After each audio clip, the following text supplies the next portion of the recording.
Can you believe it, Mike? We're in the game, like a real game with casters and players, heroes, two thrones, a lot of creeps, and they kill each other till we finally call the GG. That sort of thing. Mike. My mic. My mic is missing. Where's my mic? There's my mic. Man, Mike, you just missed the entire funny part I made. Anyway, guys, so I'm just going for a fast intro so Mike has actually somewhere where he can start. We are here in the Brazil Game Cup game show, whatever. It's a LAN event. $25,000 are to win. It's a double L, yeah, with a double L it starts as well. Double elimination tournament. We have NoT today versus Pain Gaming right now. This is a winner bracket match, so whoever loses this goes against THD in the loser bracket, and those two games they will follow after this one. My name is HeflaTV, coming with Michael Loras, and before my tongue is completely done for today, you take over. Oh, with pleasure. NoT today versus Pain. Two extremely powerful teams, but I think overall NoT today slightly favored. I mean, I've seen my fair share of Pain back when they were CNB and NoT today playing over in the Join Dota League, and NoT today are just so damn deadly. But Pain Gaming take the Centaur War Runner, and NoT today, they love themselves some Centaur. So they're going to be playing something a little bit differently. First picking the Nature's Prophet of all heroes. Kind of rarely seen, but still is a very potent hero. Absolutely. And talking about NoT today, like, I mean, nationality actually matters here. It does, because you have a lot of Brazilian teams, you have two Peruvian teams, and you have one Argentinian teams. One Argentinian team, singular, is a hard thing. Either way, so Keed is a surprise for me. The old CNB Pain is very potent, I'd say. That's why they are still in the winner bracket. Like, I mean, THD and CNB, the new setup, they also might come out of the loser bracket and go into the finals, let's see. But still, like, for Isurus, they drop down, say, to the loser brackets. So there already the Argentinians have to fear. And when it comes to NoT today, it's the last Peruvian team in the tournament because UG, Union Gaming, is already out. So a lot of pride, a lot of national cheering is coming right here.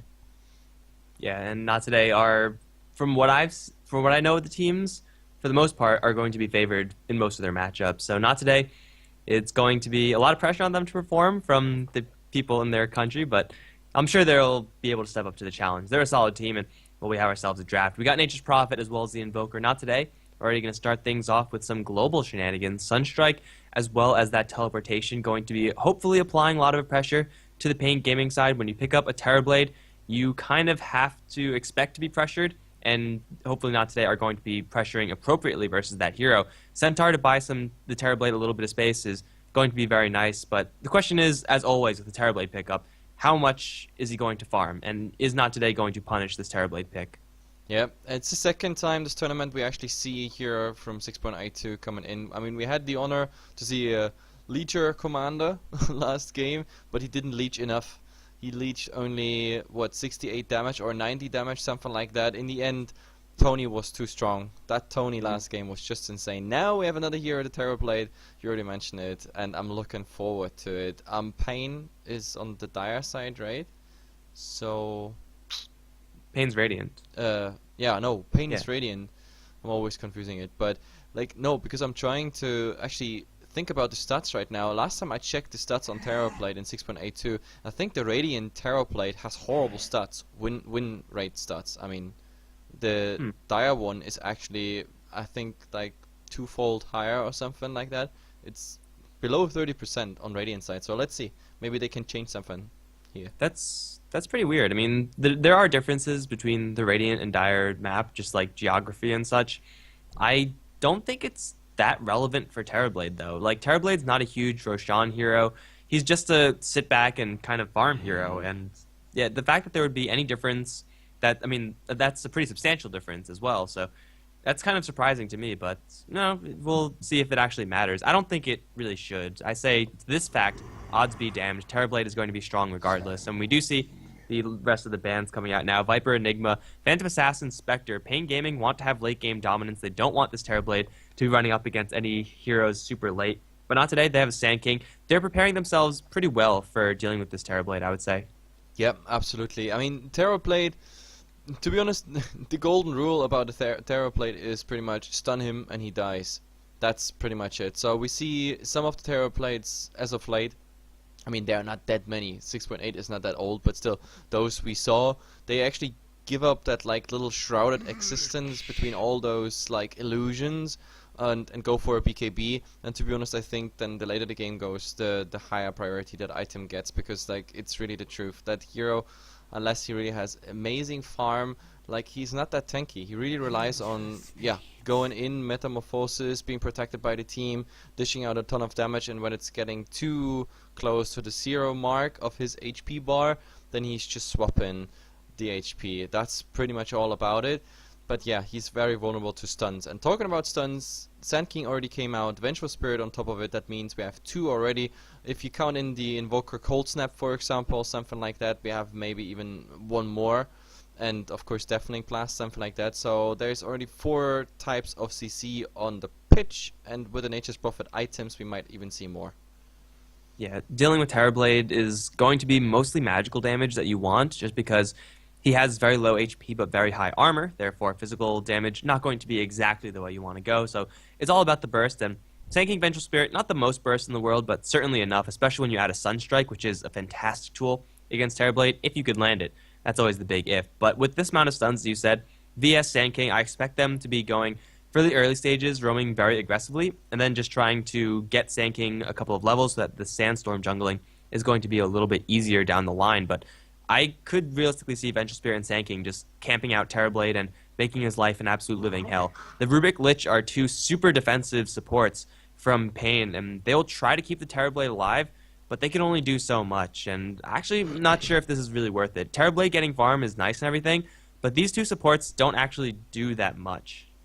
Yeah, absolutely. I mean, Pain Gaming, Lich, Rubik, Centaur, I don't feel very comfortable about it. I don't know, like you're absolutely right. It's for me it's just a gut feeling right now that, I don't know, Sand King, Vengeful Spirit, like roaming wise, early game, like the potential of like farming individually, as in the Sand King with the Sandstorm, for example, it feels a bit more potent. Yeah, but I can't even describe it or put it in like numbers, because maybe we see some crazy bounces, maybe we see some awesome steals and turnarounds, but the stun and the CC, what I talked earlier about, it still stands, and not today, in my opinion, just having a better draft right now. Yeah, Pain Gaming, they have like very powerful heroes. They have very good heroes, but they just are not the heroes that they really need. They need to get Terrorblade a lot of space, and I think it's going to be up to this final hero that Pain Gaming are going to pick up in order to give them that space. Something like a Queen of Pain or a Storm Spirit will do the job there, and will at the same time be a decent matchup for the Invoker. So I want to see someone who could be super aggressive from Pain Gaming, and together with Centaur try to get something done. Otherwise, they're just going to be turtling up for the Terrorblade. Maybe they go full-on turtle, but I don't think that's the best way to play the game. Not today. They're going to get banned out from the Faceless Void. They do still need one more hero to partner with the VS Sand King. And I think the high damage early on heroes, such as the Luna Gyrocopter, might be the way to go. If you could combo a Rocket Barrage with a Magic Missile and a Burrow Strike, you're going to be able to kill anyone, let alone a Terrorblade. Yeah, absolutely. And now, well, TA is getting banned as well as the Void. A lot of carries, a lot of cores getting banned out, like tons of it. Like if we look at the draft, that's only the Enigma, only the Scaraf Mage, which we can consider like supports. Everything else, popular cores, late game carries. It's pretty interesting, and both teams like sort of specialize on it. That's the funny part. Now it's about the 5th picks, and for not today, we need a carry. We need something fat. I mean, there are not too many options at the moment, because there's so many popular ones already being banned out. Like I could have seen Morphling, I think. Morphling, yeah. No, it's a Slaughter. Double minus armor. They're both water guys, fish, water people. Okay. So you think Morphling was close enough? Yeah, I mean, I was getting a very watery sense from Not Today, and Slardar. It's another stun. It is a hero that could tear through Terrorblade's armor with that amplified damage, but I think just going pure magic is a slightly better way to go. Regardless, we get to see a Slardar, guys. It's been so long. They have a kind of minor minus armor sub-theme going on with their draft, and so we have yet another water hero being picked up as the last one. Tidehunter and Centaur from Pain Gaming. This is very interesting. And well, Slardar, together with the amplified damage of himself, the Wave of Terror from the Vengeful Spirit and the minus armor for the Invoker, suddenly Terrorblade is not too resilient to that physical damage, and Not Today can realistically burst him down through physical, but the Tidehunter on the other end is most likely going to be going towards the mid lane. If not, it's going to be a dual lane in some way. Not Today going with a very weird lineup. These four heroes, aside from the Terrorblade, are very strong, but they usually are not on the same team together. Yeah, it's fairly interesting what we see here, to be honest. I mean, I just don't like the idea of Pain relying completely on the Terrorblade. That's put so much pressure on him. And talking about pressure, because pressure is not just coming like from his own team that they have to protect him and that he doesn't have to die. The pressure also comes, of course, from Not Today. I mean, that Terrorblade, like, he's facing 3 stuns, another set of CC by the Invoker, multiple kinds of CC, and whatever else is coming from the Furion. Like, if they just focus on shutting down that Terrorblade, capitalizing on it, whatever they can do, I think Not Today, like, till mid-game, even the mid-game, it should be in their hands. At least that's what my caster experience tells me. At least on paper, that's how it looks like. Either way, Mike, let's just introduce the team. Pick one side. All right, so on the Pain side, we got Rubik. It's going to be played by Ned. King RD is going to be joining him as the Centaur for now. 4DR on the Terrorblade. Currently lagging behind, it's Baga on the Lich, and up towards top, it looks like it's going to be a solo mid lane Tidehunter. It might be a dual lane with Terrorblade in the mid. What do you think about that? Interesting. Like, that's all I can say for now. I have to see how this, I don't know, how this game is flourishing on each side. The drafts are everything but normal. Either way, just gonna finish the introduction now for Not Today, since they give some shoutouts here and there. Shout out to everyone, so that's also for you out there, viewers. So thanks for tuning in, and yeah, welcome to the South American Dota. A lot of delay, a lot of craziness in the games, but overall it's definitely fun. It's definitely worth it to, yeah, sit here for hours. I mean, my butt is flat as a penny right now, sitting here waiting till the game starts, but looking at those games, the epicness, it's definitely worth it. Either way, we have Masuko on the Sand King, then what else? Mihawk on the Nature's Prophet, Mystico playing the Vengeful Spirit. In the mid we're gonna have Smash, and Smash also has like some fanboys already in the chat, and of course Slada. Like, I never know how to pronounce him. Is that Evo? Is that IWO? I think most people call him Ewo. That's how I call him. Yeah, Evo. Like, I call him Evo as well. But last time someone told me that's not how you pronounce it. Bad caster. Stuff like that. Screw those guys. We're going to pronounce it however we want. As long as you know who we're talking about, then mission accomplished. Yeah, in the worst case scenario, I call him Slaughter. Or fish head blue guy with no, big mace. Because Tidehunter's in the pool too, so there's 2 fish people. But he's not like really fish. He's like sea monster giant. No, he's sort totally of fish guy. I mean, no, this he's is not. Yeah, that's why he like eats all the other fish, because he's a fish too. He's definitely a sea creature that's not a mammal. So, yeah. So what? But no, but like, I mean, Slaughter is definitely like a deep sea thing, because like his face is like that, how you call it, anglerfish? Yeah, anglerfish. Anglerfish thingy sort of thing. But Tide is more like of a giant dude. I don't know. But like, he definitely likes all sorts of bones, like bones as a weapon. By the way, I got the same one. But yeah, here the femur fresher. I get even a gem in it, so so much better. Naval mine, and what, excavator treasure. Like, I actually love the, say, the shark / octopus head the best. Oh yeah, when you have your Tidehunter with a shark on his head, then you know you're in good times. That was actually the model of Tidehunter in Dota 1. The Sea Giants, I believe they were called, was the Tidehunter's model, and they had sharks on their heads too. Yep, absolutely. And well, let's see. I mean, by the way, talking about models, now that we have pause anyway, we can talk about models. Like, where are our remodels? Where are anyway all the little perks that were promised in the TI? Like, I heard some viewers 2 games ago or so talking about it, and yeah, there's still so much missing. I have to actually look at my compendium, but I think half didn't even like get half of the things in. Yeah, there's actually a thread on Reddit right now on the front page. The link isn't loading, but it was Valve asking what sort of thing do you want to see for the Faceless Void rework. I mean, Give him a face. they kind of put themselves into a corner because I think Faceless Void looks fine. He has such a unique look to him, but now he's going to be changed. I don't like it. Actually, we had a conversation today already, last game, like when, you know, he has no eyes, he has no nose, so he's kind of suffocating when he eats, and in that game he picked up the cheese, so we were kind of trying to figure out how he does that, you know, such a huge chunk of cheese, and then he's like, yeah, that was me and Granis theorizing poor Faceless Void existence. But I don't know, remodeling Faceless Void, it's definitely gonna be interesting because, yeah, as you said, he is kind of fine as he is. I wanted to have, like, I don't know, other stuff remodeled. Like, wait, what did I vote the for? Slardar? Actually? No, I didn't. I voted for. What did I vote for? Slardar, Viper were among there. Viper I'm gonna was- go check. No, Viper was actually. Viper was definitely in my top one. Actually, yeah, you're right. I can check. Look at this. Model rework. Where- Oh, where and no, sh- it doesn't show you like the brackets or anything. It just shows you the final. So you Oh, it can't does check. it? Oh well. Wait, let's see what we got here.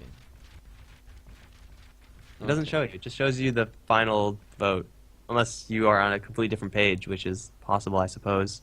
Yeah, never mind that. I'm not gonna pursue this, but still, like, oh, there was another hero where I thought like he definitely needs remodeling. I voted Viper and Spectre actually, but to be honest, for Spectre they got so many cosmetics in that like some of them are actually looking quite fancy. So that's why I didn't keep on voting for it.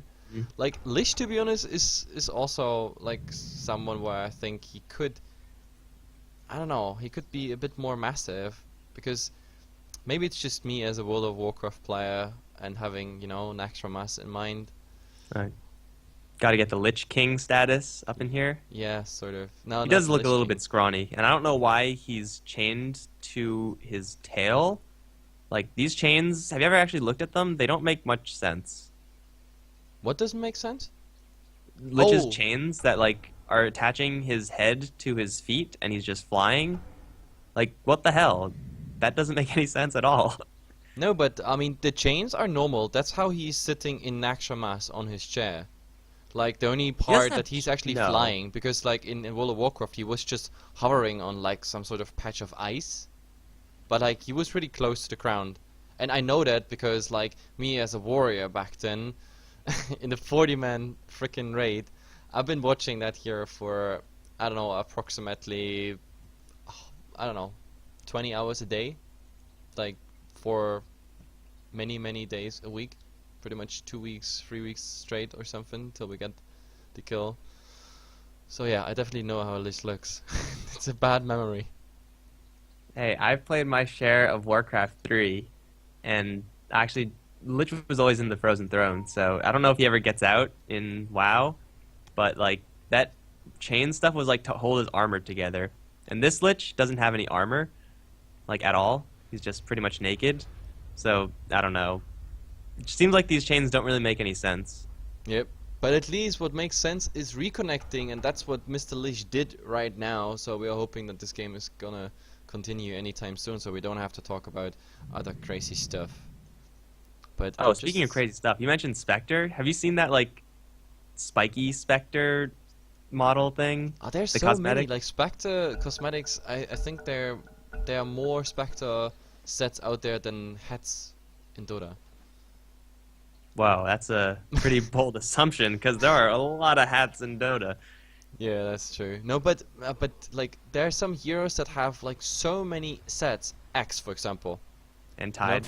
I have like about 30 items for Axe, and I think just one or two of them are from the same set, and that's quite ridiculous. Like, and all of them were like random drops or caster drops.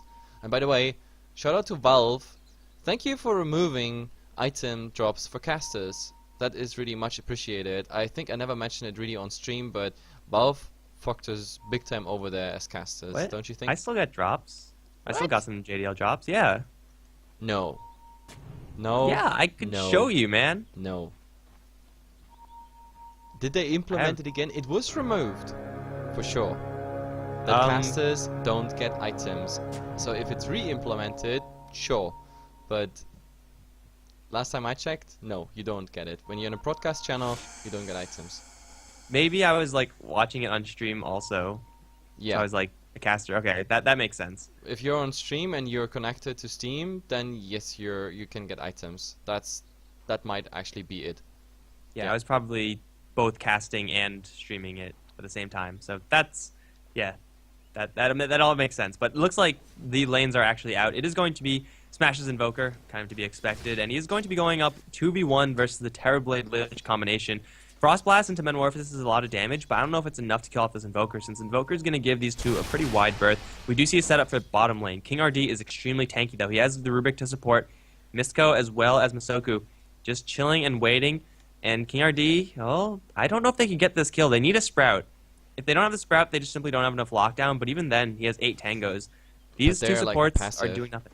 They smell, because they know at the moment there's only 3 heroes showing on the map and nothing else. So they know somewhere there is the Sand King and a Vengeful hidden. They don't know where they are right now, but maybe they will show pretty much soon. A Burrow Strike initiation into a Sprout into a Magic Missile, that might be the execution they go for. Well, it is going for a Centaur, and he is extremely bulky with the Stout Shield, so killing him off, especially this close to the tower, is going to be hard, but they're going to dive it anyway. Masoku's going to land the Burrow Strike on King RD, Magic Missile soon to follow, but Ned slows him down. The Sunstrike is going to land to King RD, doing a little bit of damage. Masoku dropping very low, Double Edge will kill him off. King RD draws first blood. Mihawk also behind the tower is now going to be forced to run. Wave of Tower is going to fly through, but Ned is almost guaranteed this kill. Mihawk trying to juke, going to eat a couple more trees. Fade Bolt's going to kill him off. Misco now trying to go for this kill on the roof, but here comes King RD with the Hoof Stomp, has a Double Edge available as well, will use it. Misco now on the run. He's going to be chopped down by King RD. Ned closing in for another telekinesis. Will lift him up, but here comes Soku once again. Wants the Burrow Strike. Teleportation back in from the Nature's Prophet. Misco is going to get Double Edge. That's going to be 3 for 1 in favor of Pain. And now Masoku really wants more. Terrorblade is also going to kill off the Invoker over on mid lane, throwing off a Sunstrike towards bottom as Ned will dodge that one. Mihawk and Masoku looks like they will survive, but they'll run straight into King RD. Doesn't have boots, so it looks like he won't be able to catch up to these heroes. But at the end of all of that, it's a 4 for 1 advantage for Pain. And not today. They really screwed that one up. That they really, I think I have to quote you that they really screwed this one up. Like, that was, the intention was good, but I mean, diving the tower for it and then being stunned under the tower attack, and first blood for a Centaur, dying, getting the experience, everything there, that was totally worth it for the Centaur to die. Like, he was just the revenge kill pretty much. He got all the bonus XP and gold there, died earlier. So, and they dropped, besides that, obviously, 2 other heroes and the mid. What a disaster. Horrible disaster. Not only did they lose those heroes, but at the same time, the top lane, Slardar was left alone. They're going to go for Smash one more time. Ned has no mana for telekinesis. There it is. Will lift Smash up and bring him right back in 40R. No Metamorphosis, no problem. Easily they'll cut down the Invoker. That's going to be the second death of the Invoker as Terrorblade takes 2 kills. But as I was saying, they lost a huge amount on the bottom lane. They lost a huge amount over on mid. And Ewo versus the Tidehunter is not really a great matchup for the Slardar. Anchor Smash is going to pretty much win melee versus melee lanes, no matter what. And the supports, they were nowhere near. So right off the bat, NoT today are going to be at such a huge disadvantage. And this is the type of lineup that wants to be aggressive. It's hard to be aggressive when you're behind. And another one moment, boys, they say TeamSpeak issues. I don't know what they have, like, problems with TeamSpeak. I mean, right now they could use any other program, Skype. I don't know if TeamSpeak is some official sponsor maybe on the event. Maybe I missed something there.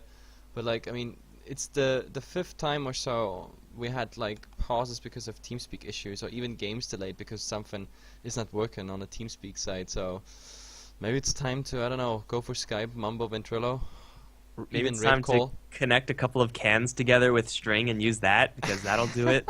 Like, seriously, if you can't get this one program to work, do frickin' anything else. Just yell at each other. There's no booths, I don't think. I didn't see any booths.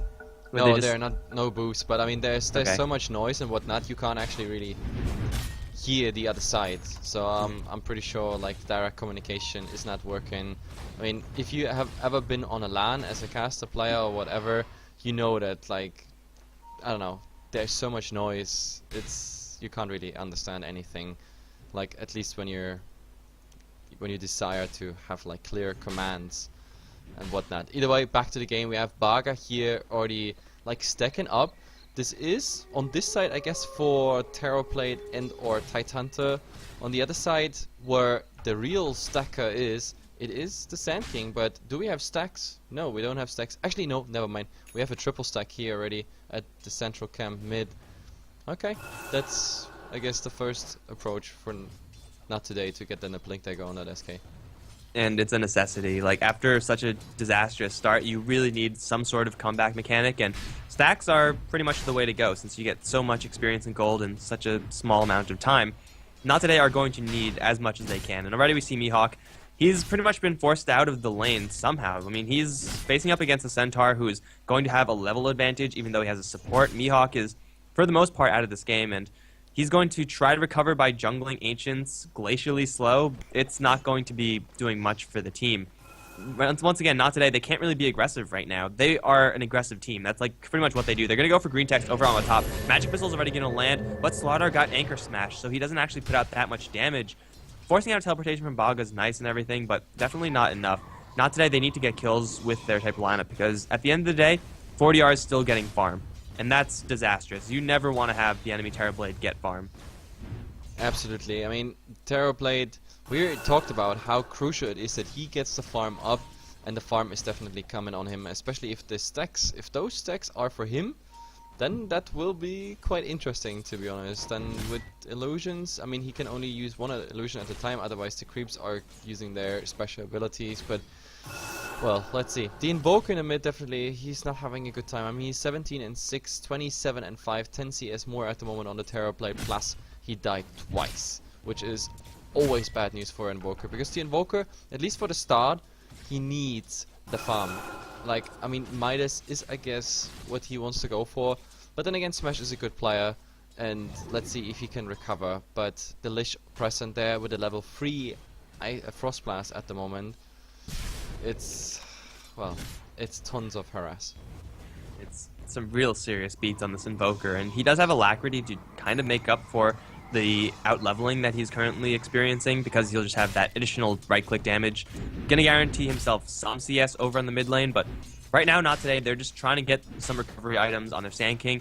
He's pretty close to the Blink Dagger, although he doesn't really have any more stacks to work with, so finishing off the Blink Dagger with that additional 1,000 gold is going to be hard, and the Centaur is going to get his at about the same time, if not faster. So Centaur for Pain is going to, as always, dictate the pace of the game, and we'll see how well the Centaur is going to find these openings. He doesn't actually have to go for very many kills. Like, even if he just pressures people back and scares people, at the end of the day, it's going to be buying a lot of space for 40R. And that's really the goal for the Centaur. Just buy space through kills or through just passive presence, and then get the Terrorblade farm. Yep, and what's pretty interesting is that usually when we see a Slaughter, we see a Blink Dagger on him, obviously, because even for me, I think this is one of the preferred items. But this one, it's going for Armlet directly, really directly. The recipe is coming in. He has, yeah, and he has almost a gold for the rest, which you can buy in the side shop. So that Armlet will be done really fast. So the only thing they need is initiation, obviously, and then they have this double armor, like stun, double minus armor combination coming out, plus a Slaughter with the Armlet, and I mean, it adds a lot of tankiness and of course a ton of damage as well. Yeah, before the recipe came in, I thought maybe he was just holding a casual Helm of Iron Will, getting some regeneration, and usually armor against Tidehunter is sometimes very useful, but now he's pretty much dedicated himself to this item. He's going to complete it. An 8-minute Armlet is pretty freaking deadly. That is, if he could get that initiation. And taking a look at the Sand King, he's dealing with one stack of Mud Golems, actually pretty lucky to only get one stack of those. So he's going to have his Blink Dagger soon enough. And, well, it's going to be Smash, going to get face first in Ravage. And he's has a haste rune, actually. Ghost Walk as well. He's going to jack the Bounty Rune as well. And Green Tech's looking for that blind Anchor Smash kill. Smash is going to mess with them a little bit more with the Ghost Walk, but he's not going to be able to do anything off of this one. He, at the very least, doesn't die. But now, top lane, it is being pushed. Ewo has quite a bit of damage, and with Mihawk coming in with 3 points in the Treants, they might have enough to take this tower. They're going to go for it, and they probably will take it, although 40R is going to be pushing in the mid lane with his illusions, plus Metamorphosis active. Masoku's going to look to Burst Strike onto Green Text. He has only level 3, and he's going to get slowed down as well. Smash needs a Cold Snap onto this Tidehunter, but it's a little bit too far away. Now Ewo coming in as well, with the Sprint already active, is going to lay some amplified damage down, but that doesn't do anything either. Lacking the Blink Dagger initiation, is really going to cost Not Today over on the mid lane, but they do get a tower anyway, so even if they don't get anything, they're going to go for 40R one more time. Burrow Strike to Chain Stun. He does not have a Sunder, even though he's level 7. Chain Frost is out now. Masoku is going to dodge not anything at all. Now King RD with the Blink Dagger is going to initiate onto Smash. Chain Frost still bouncing, going to give Baga a double kill. The Slardar barely escapes from that with his life, but even though they kill the Terrorblade, I don't think it's worth it, giving up your Invoker and your Sand King. No, like giving away 2, but I mean, they gave away 2 heroes for that Terrorblade kill. Terrorblade was high in level, but consider also that they pretty much got the tower completely uncontested, and a nice transition from getting the tower and coming in there, getting the kill. So overall, I think it was sort of an equal thing. Before the play of Smash was kind of incredible though. Like I was like, oh my god, is he suiciding there? Why is he going on that ledge? But I didn't see that he had the Ghost Walk directly on it. Like he knew they don't have vision apparently. So yeah, he was well prepared for like going super fast, like haste ruined into Ghost Walk. That's yeah. It looked like a suicide, but apparently it was not. Now they are smoke, but the Titan is using that smoke just to get to the Ancients. That is a level 3 Kraken Shell, level 4 Anchor Smash, so he will farm that fine. But oh, that's Slaughter being caught out. They just need a tiny bit more, but the Armlet toggling easy. Now the stun. There is Smash. That Sunstrike was off. That was a little bit off. I think he just miscalculated the Slaughter stun just by a little bit too much, as Centaur was probably going to run in that direction. Either way, Sunstrike missed, it wouldn't have gotten the kill anyway. So in that time, the Slardar does show off the power of the Armlet, keeping him alive, as no other item really would have done that for him. In the meantime, Sand King has been farming. He got his Blink Dagger, and now Not Today can start fights. They have Sunstrike, level 4. Not exactly the most devastating skill at this stage in the game, but still it will be potent enough to get kills. And they're going to rotate Masoku right down to the bottom lane. They know exactly what they want, and it's going to be Terrorblade, who level 8 still does not have Sunder. I don't know how much I like this. I feel like just Sunder is such a great safety tool. Maybe he's just counting on being chain stunned, so if he dies, he's not going to have any chance to do anything before he falls. But Masoku's in position, waiting for the Terrorblade to show himself, and, well, Terrorblade has an illusion, and he's going to play some mind games. This one's going to look pretty real to Not Today. Is Masoku going to bite? No, I think this movement is just too fake. The Terrorblade is not going to fool anyone.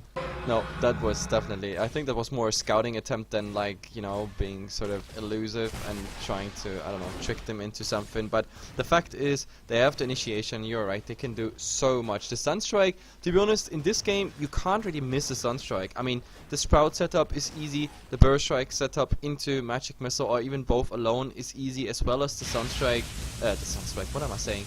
The Slaughter stun, obviously. So Smash, he just has to be really aware of what's going on the map, and I think Not Today can come really fast back with some pickups, but at the moment they're not really finding them, even though they're using tons of smoke, and the Blink Dagger is also quite old. I mean, he's carrying that Blink Dagger for more than 2 minutes. When they were fighting in the mid and trying to get the kills, he had 2,150 or so gold, so he was short, really, it was short before that dagger. With the dagger, that mid-fight would have been different. Epicenter in the middle lane. Burrow Strike onto King RD with the Chaos Meteor being dropped. Stampede was used, but he was flattened by a rock, and he's going to go down at the same time. Stampede, no, nothing on the bottom lane. But it's a nice pick-off for Not Today, and showing off the Blink Dagger for the first time, it's going to get a kill, and really you can't ask for much more than that. Yep, and we have the Nature's Prophet here defending. That's just fine. I don't think they can get a kill on him. And we have the Slaughter split pushing, but at the moment he's not actually pursuing it. Like, he could have made really a dent in this tower. Like, I'm talking 300, 400, 500 damage, something like that, but he just doesn't want to risk it, because with the sprint apparently, he feels like he's not really getting out. It Baga and Mihawk next to each other. If they knew that they are next to each other, well, that might actually make a difference, but still, they could have a double slow if a Gush was there. Yeah, it is actually there, level 1. But let's see. Mihawk is still going to chill on this bottom lane. He does have his Orchid in the works and is actually pretty close to it. Ewo is scarily close to 40R up on the top lane. What is with these side lanes and everyone hugging each other? Now the sprint is out. Yeah, Terrorblade does not have any Sunder still, but Ewo is not going to go for the right one. They should know about this. Vengeful Spirit should have seen those creeps move out. They're going to go for bottom lane. Mihawk's going to get burst down very quickly with the Blink Dagger initiation from King RD. Much to be expected from a Centaur War Runner. And Not Today, they lose a hero once again for free. They don't get much done anywhere else either. I mean, Masoku's just chilling in base. I don't really understand why they didn't go for the Terrorblade. I actually thought they saw it, or they just took everything for illusion. I don't know what was going on. But the fact is, okay, he finds some more farm. They pressure the tower a bit in bottom, but go back up. But there's a Stampede. They want to go in mid for the Invoker, but no detection. Actually, there is detection, but they don't use it. That's pretty interesting. He had the dust, but they decide not to go for it. I think, no, what happened is that they expect the Rubik was going to pop the dust if he got slowed down by the Ghost Walk, but he didn't, so he expected the Invoker was just not there anymore. Baga over on bottom lane is going to get Burrow stuck, but a Ravage is going to connect onto 2, slowing down the death of the Lich. Now the Chain Frost is out. Masoku and Iwo both going to get hit very hard by that. Nisco dropping pretty low to King RD, and he will go down. Still the Slaughter is dealing with Chain Frost. He will survive due to Omelet toggling, but it's a 1-for-1 trade in the end, with Masoku hiding in an awkward position, has a Blink Dagger and Burrow Strike to escape, so I don't think he's going to go down. Unless King RD interrupts this Blink, he will blink out right before the Hoof Stomp lands. Mihawk still messing with green text just a little bit, but Masoku needs a Burrow Strike out of here. The Burrow Strike will flow onto the Tidehunter, and that will secure Masoku's escape. It's a 1-for-1 trade in the end. Vengeful Spirit level 7, Lich level 8. I guess slightly beneficial towards Not Today, but that was a lot messier than it really should have been. Yep, that was kind of a messy fight, but it's a 1-1 trade, support for support, same value pretty much on them, so not much lost, not much gained here.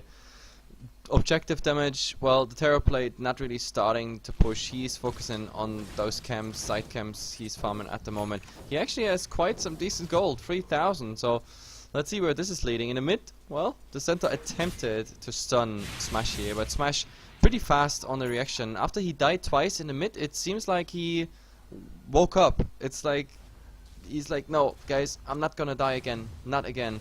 Like, he's really, yeah, on top of this game at the moment, like when it comes to reaction and how swift he's also with the Ghost Walk.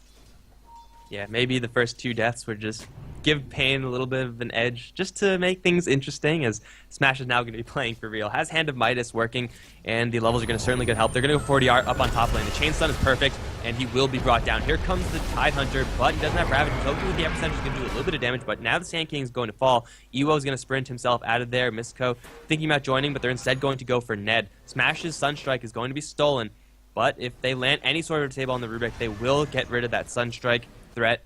Still, the Slaughter doesn't have a blink. Is he going to fly that one out? Yes, it's coming right now. Unfortunately for them, it's not here. They're going to go for a little bit of tower pressure anyway. Where's the Nature's Prophet? He's down bottom, messing with Baga. Man, the Nature's Prophet isn't really split pushing at all, and not today. They're just kind of stalling out once again. Yet, getting the Terrorblade down is going to be worth it. They need a lot more than that, because they're behind, and they're behind a team that has Terrorblade. Yep. I definitely like the build Baga is going for, not too much in Sacrifice. Sometimes we see really just the Frost Blast and Sacrifice build, but he went early into Ice Armor, level 2, and that makes it a lot harder, obviously. But oh, look, with that Sunstrike and the right clicks, that's Baga's death easily. But look at Masoko. Masoko is getting so much damage. Another 1-1 trade. It got pretty standard, but they might actually find something now on the Nature's Prophet here. He has to go through, he's hiding, trying to TP, but stunned immediately. That was a wrong Sprout, so never mind me. It's not a 1-1, it is a 2-1 in the end.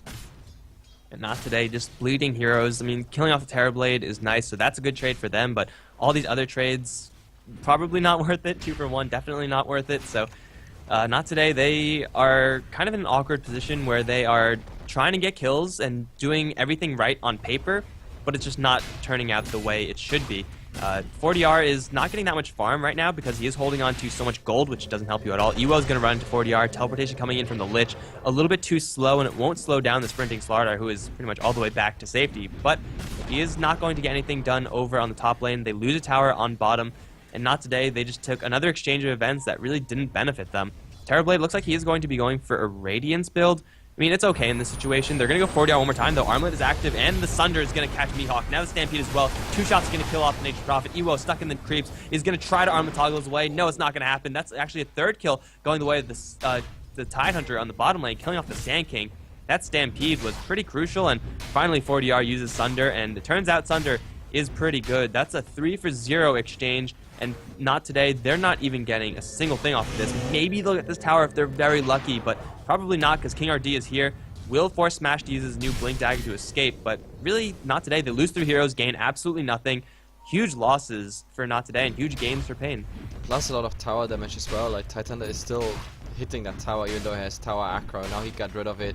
They have an entire creep wave, double creep wave even, and this tower looks like it's going down. Or maybe with Vengeful Spirit and Mihawk coming in there. Yep, Mihawk, he's going for the Rubik first. There's no Ravage. Oh, actually there is a Ravage if they needed to, and there it is. Anchor Smash on one of it, but oh, with that Sunstrike, that seals the deal, and now Titanta, he has to pay for it. So that Ravage went for nothing, but oh, he's TPing out and nothing's left except for death, obviously. Sunstrike is going to kill him off just barely, and Invoker going to contribute to that. And finally, it's something that you could say is going to be a win for Not Today, as they get a crap ton of experience and a crap ton of gold from killing off those two heroes. I mean, mostly the Tidehunter giving them most of that. Now they're going to try to go for Roshan. They have only 1 point in Bash, though. Level 2 Amplify with the Medallion, with the Wave of Terror. In theory, if Nisco had enough mana, this Roshan is going to be very fast and pretty safe. Pain, if they knew that this is happening, they could definitely punish this, but King RD and the Lich, they're both up on top lane, so they're way too far away to do any sort of action against this. And look at Roshan. Look at the minus armor of Roshan. Minus 18 is the real deal. 15 from amplified damage in itself, and 23. It's 23 in summary. If everything is used, yeah. Medallion, Wave of Terror, and Slaughter's ultimate, it is minus 23. That's just nuts. Sounds pretty balanced. And I mean, all this synergy, we're talking about this, but that's going to make Not Today so much stronger, because like even though they are behind in gold, having synergy like that is going to inflate the gold that you do have by so much, because your heroes work together in such a great way. It's a 4,000 gold disadvantage for Not Today, a little bit less than 5,000. It's nothing that they can't overcome, because they do have this much synergy and they have this much initiation. So though they are behind, it's still not over for them yet, as Ned is going to feel a face full of sun. He gets burrow struck by Masoku. It's going to reveal the fact that Not Today have a ward there, but killing off any hero for the ward reveal is totally worth it. Yep, I didn't even get that on camera. That went so fast, and the Sunstrike sealing the deal.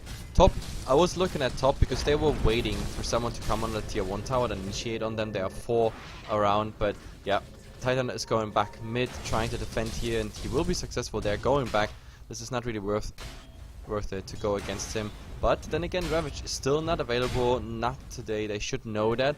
So let's see. I mean, tower-wise, still like they're keeping themselves pretty decent, like on their objectives. Pain just lost 1 tier 1 tower and that's it. But not today. It seems like they're more focused on like those pickoffs anyway. And let's see if they get them. They might actually find 2. Oh, double stun here. This is a double stun. No, Evo just gets the Tidehunter. There's the Sunstrike. It's a ton of damage, but just the Sand King is going down. The epicenter, it got through, but not enough to finish it off. Evo, he was just not fast enough on that reaction. Now, oh my god, he's stunning him actually there. Minus armor, those hits, they hurt so much. Another stun here, that's the Lich, that's the Ravage, and now King RD, will he finish him, or is that an armlet toggle? There it is, the armlet toggle is successful. Vengeful Spirit has to pay for it, but at least he made it possible that the Slaughter is somehow escaping. Nature's Wrath coming in very late, but it would not have changed anything anyway.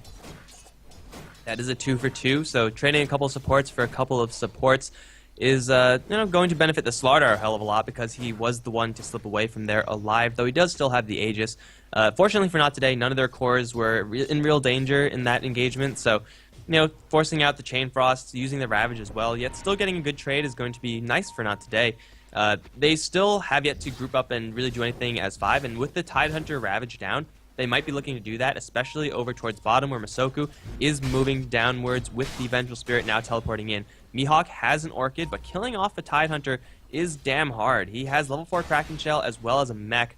They might want to go for it regardless, because they can. They're bringing, in fact, all 4 heroes down to this bottom lane. Sunstrike is armed and ready. If this Tidehunter gets stunned once, he's going to die. He blinks out, blink forward, Burrow Strike. Now the secondary stun. Where's the Sunstrike? There it is. Will miss green tags actually, because of the Kraken Shell. Now King RD can land a double edge onto Ewo. Very tanky to Slaughter, though. He will survive that onslaught of damage. Now here comes Mihawk. Will land the Sprout onto green tag. King RD into the BKB, though. He's now pretty much taking no damage. They will kill off the Tidehunter with the Vengeful Spirit damage of all things. King RD still being forced out as Ewo, armlet toggling for all he's worth, still has the Aegis. Here comes Smash with an Invis rune. He is getting Radiance burned, but he does spot out 40R, and Ewo wants in on this one. Has amplified damage. Has got to watch out for the potential Sunder. Sunstrike is not used, but the stun damage is there, and 40R will not be able to Sunder. Aegis gets dropped, but now Baga and Ned, both in the run, both these supports very in an awkward position. Mihawk is going to fight Ned to the death. He will survive and teleport home safety as they get the Lich as well. Not Today taking a huge set of fights across the map. That was a 4-for-0. Nothing but wins for Not Today, and all of a sudden they pretty much tied this game up at the very least. Yeah, Vengeful just running away from the creep wave that was following him on 60 HP, but yeah, we were talking about comebacks, but this is it. And actually, the center Warren in the mid, oh, it actually gets through. Look at it, a lot of damage, but the Sunstrike, it's a team wipe. They're all dead. So easy for Smash. These Sunstrikes have been on point. I mean, the first one that he actually missed was like on the bottom lane just then with the Tidehunter, but you know, he's Kraken Shell and it's hard to actually read that. It's going to be a whole ton of experience in gold for Not Today. I'm going to wait for a little bit before taking a look at these graphs because you're just going to wait for it to settle out, but Not Today, they pretty much got everything that they could possibly want. That was also the 10-second BKB usage of the Centaur, and I think most of that fight went so well because they caught the Tidehunter without Ravage. The Lich didn't have Chain Frost either, so Not Today dodged every single ultimate, or every single threatening ultimate from Pain. They also dodged the Sunder, which was huge, and they just got pick after pick after pick, and after all said and done, now they have the gold and experience advantage. A huge set of plays from Not Today to bring themselves right back into this game. Yep, and we have to actually look at the graphs because now I want to see that comeback in numbers, and there you have it. In experience, this means almost a 10k swing. 10k, Jesus Christ. And looking at the gold, it is a 8k swing. So 10k XP, 8k gold, that's what we are looking at. Like, if this is not a comeback, then what is? Oh man, you cannot not call this a comeback. And the question is, what are they going to use all this golden experience for? Obviously the experience is just going to be levels, but Slardar, he's going to be going for BKB after surviving all of that.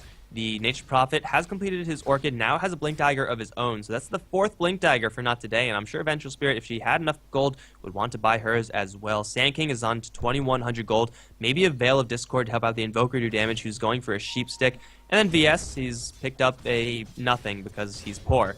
But Not Today, some pretty nice items. They're still going to have to deal with this Terrorblade. He's gone for a very damage-heavy build, so he's full-on Glass Cannon right now. And Masoku seems to know about this. He has an Epicenter that he wants to arm up. And if the Sunstrike lands, then 40R could very easily go 100-0. Here's the Epicenter channel. Blink forward for a Burrow Strike, and that will land squarely onto 40R. Epicenter not going to kill him off, and now the initiation onto Sand King. Everyone blinking in. The Sand King's going to get squished. The Sunder will keep Terrorblade at full HP. And that's going to be a tower. Yep, it's a trap. It was a trap, and a good one. Like, Terror played using that Sunder, and now he's almost level 16, so there's the Sunder upgrade. Well, it doesn't make too much of a difference except for the cooldown, obviously. But yeah, now they're having themselves in a position where they have to defend base. But then again, well, let's see. With the Ravage still available, with the Stampede still available, they might actually get this here.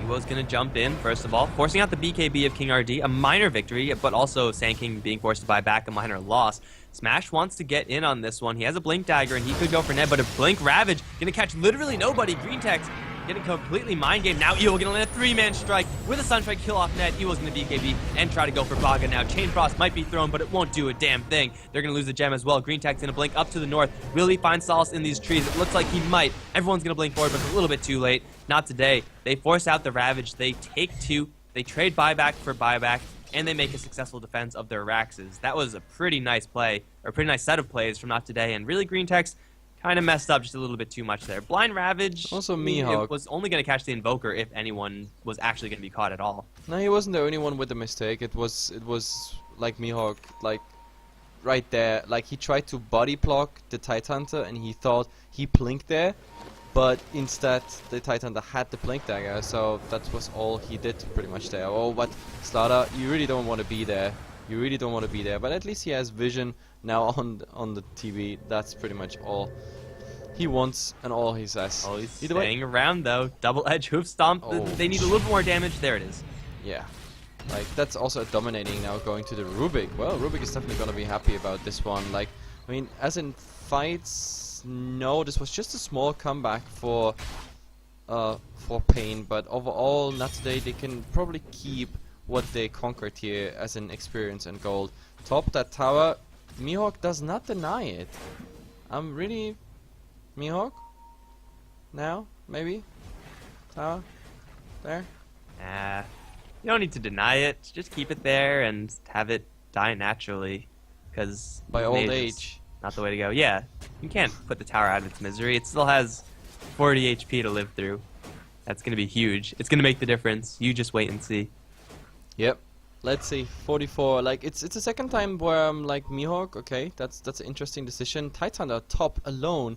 Masoko is there. And there is the Terror Blade on his way. Only problem is he's not having too much. Not too much mana. But oh, Mihawk. Matt's getting caught out. But oh my God, the Centaur! What a blink! Oh my friend here, you're in the spotlight for. Ouch. Sad days for King RD. I don't know if he would have gotten the kill anyway. Mihawk's actually still here, so I don't know if Mihawk knew that the Centaur was stuck or whatever happened, but either way, it's Nature's Prophet living to fight another day. They're going to move in with a gem on the Vengeful Spirit and start to get a little bit of map control. Not today. They still have to worry about this Terror Blade, who at this point, Mantis-style Radiance is pretty damn scary. This is a full-on Naga Siren Terror Blade, and he is going to be running pretty much wild. With an Epicenter Sunstrike not being able to insta-give him off, they need to commit 2 heroes plus a Sunstrike at the very least. And that's quite a hefty investment to possibly screw up and then get sundered and then get cleaned up. So Terrorblade, at the end of the day, is still one of the most terrifying heroes on the map, if not the most. And he is going to be very difficult for Not Today to deal with, especially since Slardar actually isn't going for that much damage. He's gone for the BKB and Blink Dagger, which is pretty standard, but he's going to have to rely very heavily on the minus armor of the team in order to actually kill anyone. Yep, and at the moment, the game kind of slowed down. I mean, sure, we have those attempts here and there, and sometimes someone is doing a mistake, paying for it, etc. But right now, Pain is like, hey guys, not today. They came back so ferociously. We have to, I don't know, get our Terror Blade really fat. That's why I don't support the direct Manta approach, the drums that came really late after the Radiance. Like, I'm just not a big fan of it. But now he's going for that BKB, and he's not even that far away. He's like another creep wave, and that's pretty much it. But right now, I don't even see him doing too much, as in like using his illusions, Manta and whatnot. He's using it for scouting at the moment, but we don't see the typical, like, I don't know, 2 Terror Plates in the jungle, 1 for the lane, and using that all on cooldown just to farm pretty much everywhere. But still, he's having decent farm. BKB will come out right now, but the smoke is already on. That's the problem. But they're not gonna find anything anyway. They're trying to lure someone in with this Terrorblade illusion. They know that Not Today know that this is clearly not a real Terrorblade, but where there's Terrorblade illusions, there's usually Terrorblades. And they're not going to lure anyone successfully, Yeah, so unfortunate for them. That's the tower. That's exactly the tower that could have been denied. 44 HP, and the Terrorblade illusion is just getting elasted on a tower, like giving him more farm. These are the mistakes I just don't understand, and these mistakes should also not happen. That's just something that should not happen. Well, mid lane tower is a trade, so at the very least, Not Today gets something off of that, and they might even get a secondary tier 2 tower as well. They're looking for Smash, though. The pings are out. He has a BKB, he has a Blink Dagger, so if he's really quick, then he could survive, but it looks like everyone from Not Today are going to back off. They are working with the now a double Ravage from Green Tex, and he has an opportunity to land 1 on the bottom lane, or top lane, not going to be thrown even, but double Ravage is now revealed to the Not Today side. The question is, can they actually play around this? Aside from just pure spacing, they don't have many tools to just shut up the Tidehunter so that he doesn't get those Ravages off and then ignore him. They have an Orchid on Nature's Prophet, and that's it. But So there's it's also gonna be another big really- problem, by the way. Like the Tidehunter, he might have a Refresher, but he doesn't have the mana for it. Like, he has to use the stick charges in between and Arcane Boost. Oh, but there's a Ravage, look at it! 3 of them hit, now he's getting the second Ravage through. Beautifully done. The Aegis is already down. Mihawk, he can't do anything. Or can he? Both of them stunned. He's still going down, but that Epicenter, it hurts so much. There's the Tidehunter, but they're still fighting. Now the first ones are starting to die on Not Today's side, and yeah. There is the Blink uphill. And that's pretty much it. Even the buyback on Smash, it won't do anything. Oh, Smash is going in, but nope, that doesn't hit it. And now he's in trouble. That's a dieback. That's a dieback. That hurts. After all said and done, that's 6 kills in exchange for 2, plus Aegis was used. Pain, they showed off their double Ravage, yet Not Today thought they had enough damage to quickly kill off the Roshan and then back out really fast. And I think they could have potentially done it, but Pain were just a little bit too quick, and the calculations for whatever movement speed or whatever, it was close at the end. So Not today, they certainly get punished. And even though the epicenter was pretty much perfect on the Sand King, like you realistically can't get a better epicenter than that.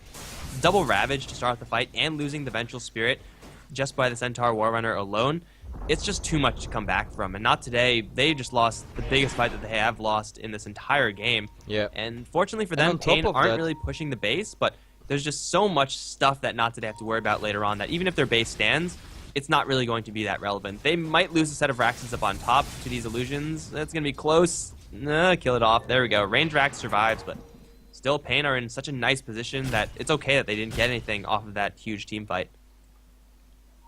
Yeah, and the worst thing about this fight was just the 2 buybacks and 1 dieback. One of it was the dieback that made it even worse. Like, just accepting the deaths is one thing. Buying back and then dying back for it, it's a ton of gold they lost. Looking at the graphs, well, experience-wise, they lost pretty much all they had, 7.5k. When we look at the gold, look at this. Like, these drops, like 8k in one direction and another 8k in the other direction. It's a bit slower progress this time, but it's still a 8k swing. So yeah, Pain is back. Ranged Raxes up on top.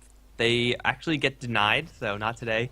Deciding to do that for whatever reason. It would have gone down anyway, but they're looking for bottom lane. Ewo and Mihawk see Tidehunter. They can't really go for this kill. I mean, they could silence him, but here comes the support from PRD Sunstrike, and now Ewo's going to jump in. The Stampede is out, and Ravage number 1 is going to kill off the Nature's Prophet. They don't have a second one, but I don't even know if they need it. Ewo's just going to teleport away. Nothing to interrupt that TP, so the Slaughter is going to live.